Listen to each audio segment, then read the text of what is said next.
Welcome to my channel. ఈ వీడియోలో ముగిసిన ఏపీ క్యాబినెట్ భేటీ, తీసుకున్న కీలక నిర్ణయాలు, ఉద్యోగ సమస్యల పరిష్కారం. దీనికి సంబంధించిన పూర్తి వివరాలు అయితే వీడియోలో తెలుసుకుందాము. వీడియోని అయితే ఎక్కడ గాని స్కిప్ చేయకుండా ఎండ్ వరకు చూసేయండి. అప్పుడే ఇన్ఫర్మేషన్ పూర్తిగా అర్థమవుతుంది. అలాగే వీడియో చూస్తున్న ప్రతి ఒక్కరు వీడియోకి లైక్ చేయండి ఫ్రెండ్స్. ఈ వీడియోని తోటి ఉద్యోగ పెన్షన్ మిత్రులతో అయితే షేర్ చేయండి. కొత్తగా మన ఛానల్‌ని చూస్తున్నారు. ఇంకా ఎవరైనా సబ్స్క్రైబ్ చేసుకోకుంటే వెంటనే మన ఛానల్‌ని సబ్స్క్రైబ్ చేసుకోండి. దీని ద్వారా నేను చేసే లేటెస్ట్ వీడియోస్ అన్నీ మీ వరకు రీచ్ అవుతాయి. ఇక ఆలస్యం చేయకుండా వివరాల్లోకి అయితే వెళ్ళిపోదాము. ఫ్రెండ్స్, ఇక విషయానికి వచ్చినట్లయితే సీఎం చంద్రబాబు నాయుడు గారి అధ్యక్షతన నిన్నటి రోజున ఆగస్టు 6 మధ్యాహ్నం 3 గంటల సమయానికి ఈ యొక్క ఏపీ సచివాలయంలో అయితే ఈ సమావేశం అయితే జరిగిందనమాట. సో, ఈవినింగ్ వరకు ఈ సమావేశం అయితే ముగిసింది. ఈ సమావేశంలో పలు కీలక అంశాలకు ఆమోదం అయితే తెలిపారు.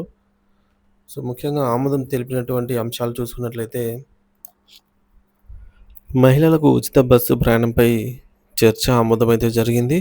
అలాగే కొత్త రేషన్ కార్డుల జారీకి కూడా ఆమోదమైతే ముద్ర వేశారు. ఫ్రీహోల్డ్ భూముల్లో జరిగినటువంటి అక్రమాలపై కూడా సబ్ కమిటీ నివేదికపై చర్చ అయితే జరిగింది.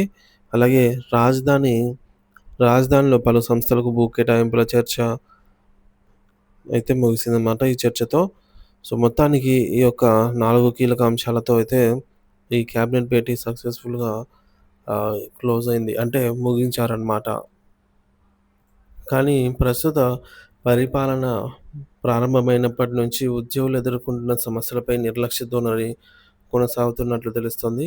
నిన్నటి కొన్ని మీడియా ఛానెల్‌లో నిన్న జరిగినటువంటి క్యాబినెట్ సమావేశంలో డీఏ ఇచ్చే అవకాశం ఉందని ప్రచారం జరిగింది. కానీ క్యాబినెట్ అనంతరం చూసినప్పుడు డీఏ కానీ, ఐఆర్ కానీ లేదా ఉద్యోగులకు సంబంధించి ఎటువంటి సానుకూల నిర్ణయం తీసుకోలేదని స్పష్టమవుతోంది.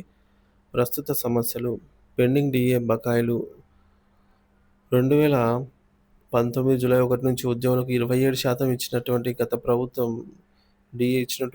గత ప్రభుత్వ తీరును ఇప్పుడు కొనసాగించలేకపోవడం, ప్రస్తుతం ఉన్న డీఏ పెండింగ్ ఇంకా పరిష్కారం కావటం లేదు. సిపిఎస్ కాంట్రిబ్యూటరీ పెన్షన్ స్కీమ్ ఉద్యోగుల ఖాతాల్లో 10% క్రెడిట్ చేయాల్సిన చెల్లింపులు ఇంకా పెండింగ్‌లో ఉన్నాయి. జీతాలు, పెన్షన్, ఇతర ప్రయోజనాలు, ఈఎల్స్, సరెండర్ లీవ్ బకాయిలు, పోలీసులకు టీఏ బిల్లులు చెల్లించడంలో పెండింగ్‌లో అయితే ఉన్నాయి. సచివాలయం మరియు హెచ్ఓడి ఉద్యోగులకు ఇళ్ల స్థలాలు ఇవ్వాలనే ప్రక్రియలో కూడా ఎటువంటి పురోగతి లేదు. ప్రారంభించినటువంటి పీఆర్సీ ప్రక్రియ చూసుకున్నట్లయితే, గత ప్రభుత్వం నియమించిన పీఆర్సీ కమిషన్ రివైజ్డ్ చేయడము, కొత్త కమిషన్ నియమించడంలో ఆలస్యము, ఉద్యోగులపై వివక్ష, అడిషనల్ సెక్రటరీ స్థాయి అధికారులు మరియు సీనియర్ ఉద్యోగులకు నిర్దిష్టమైన పోస్టింగ్లు ఇవ్వకపోవడము, కొందరు ప్రమోషన్లు అర్హతలున్నప్పటికీ ఆపడము. ఐదోది పెండింగ్‌లో ఉన్నటువంటి బకాయిల చెల్లింపులు. ప్రభుత్వం గతంలో పెండింగ్‌లో బకాయిలు దశల వారీగా చెల్లించడానికి కార్యాచరణ ఏర్పాటు చేసేవారు. కానీ ఇప్పుడు ఎటువంటి మీటింగ్‌లు లేదా చర్చలు నిర్వహించడం లేదు. ఉద్యోగుల డిమాండ్లు: ఉద్యోగులకు ఐఆర్ ప్రకటించాలని కోరుతున్నారు. పెండింగ్ బకాయిలు చెల్లింపులు: టీఏ బకాయిలు, సరెండర్ లీవ్ బకాయిలు త్వరితగతిన చెల్లించాలని ప్రభుత్వాన్ని కోరుతున్నారు.